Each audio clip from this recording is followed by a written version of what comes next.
Man jāizlasa interesants viens rakstīns no grāmatas Zeme un mīlestība.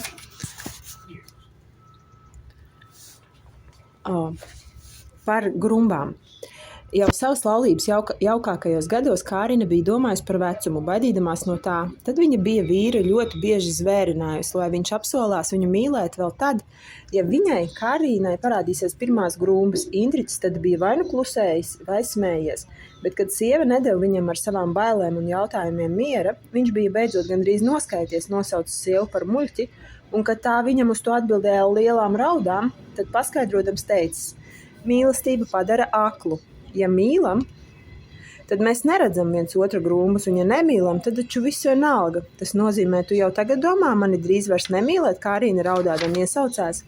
Nē, es vispār nedomāju par to, vai, ja domāju, tad tikai, ja vīrs un sieva kopīgās bēdās un priekos paliek veci, tad viņu grumbas sejā ir kā skaistumzīmes, kas padara viņus vienu otram tikai mīļākus.